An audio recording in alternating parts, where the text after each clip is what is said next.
Hey guys, quick little time lapse this evening. I wanted to jump in. This doesn't have anything to do with our regular zoo, but I wanted to get in on this Pandamonium. I've been talking to Beyond Drew and Jonty and a couple of them about these challenges every week, and what I've already missed like the first 3 or 4.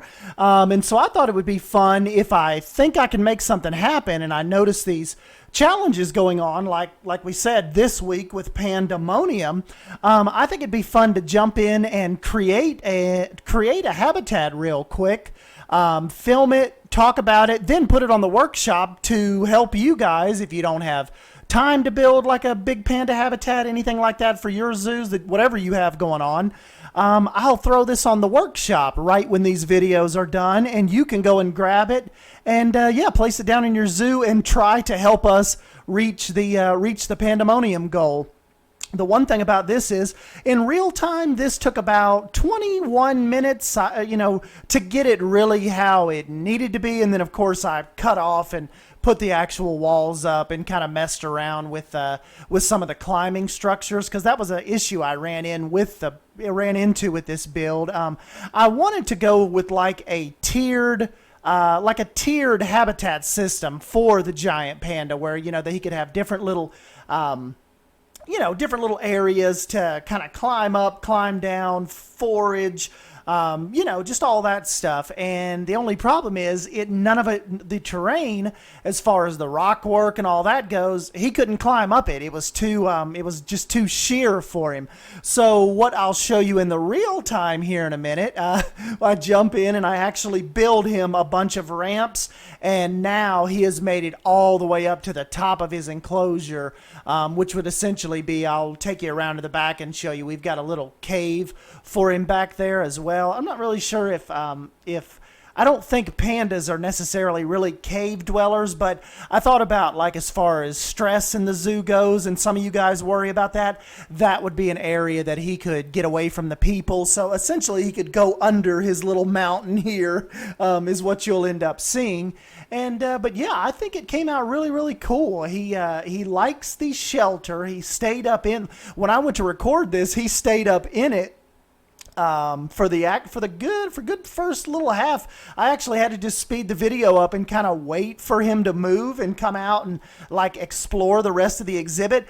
One thing about the giant pandas, they don't even need water in their exhibits. It is like, I believe in their Zoopedia, it is 0.0, but I thought it looked pretty cool to bring in my little stream from the Timberwolf exhibit and the grizzly bear exhibit from our zoo and bring that in and put the little East Asian bridge over it. I've got the little statue up there on the rock kind of looking down on everything, and I think it came out pretty neat. So he's got his own little pond if he wants it. He's got the leveled, the tiered off habitat system, and if you put your panda in there right now, everything is in the green. So I've got the habitat set up like, if you copy it and put it down, as far as that goes, they're ready to go. So anyways, let's jump into the real time real quick, and we'll take a look at him, and just let you see this a little up close. All right, guys, so this is what I'm sending to the workshop for you, and I thought this was appropriate. Look what her name came as, DanDan. So I thought that was pretty neat. But you can see, just brought her in not too long ago. And all of her things, everything is green. The plants are green. Everything I've provided you here comes straight from the temperate, biome. So there is nothing in here right now that is agitating her. Besides, you saw her food quality was right there in the yellow. But, you guys can kind of tweak that a little bit. But yeah, I thought this looked a little cooler when I had it all natural, but like I said, she couldn't get up on any of that. So now if you go into your heat map and click on her, see now see the little green, all of it's climbable, and all of these little tiers, she can reach it all now. So, that's kind of how that went down. And what I was saying about the cave on the back, see, if she needs to get away, I've got her a little cave back here with a little bed, and she can, whoops, hold on. She doesn't have to come back here. She's got a little hole right there that she can kind of climb up from her her little main shelter and back over. Uh-oh, it's snowing on us. Let's see what all this looks like in the snow while I've got you here. We know the pandas aren't like the crocs or any of that. They don't necessarily mind. So this will be pretty cool.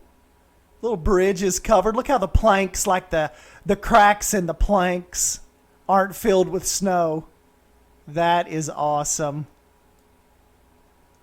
And she is nice and cozy and cuddly back here. Look how stinking cute she is. Back here in her little shelter.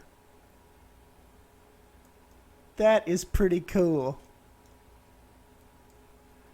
It looks like we have a big storm coming, but definitely enough to cover the ground on us. Oh, this tree up here kind of helps block her bed up there a little bit. That's cool. But yeah, guys, that is kind of like my little mission now. I think I'll definitely try to keep an eye on the challenges every week and at least break away from our main projects to give you guys some little challenge habitats to help out if you're if you're a part of that or interested in helping and seeing if we can get some perks with all that. So. But anyways, yeah, I'll go ahead and jump on out of here. And don't forget to smash that like button if you end up enjoying this video. And come back and let me know if you end up scooping this up for your zoo. And, yep, I guess that's it then.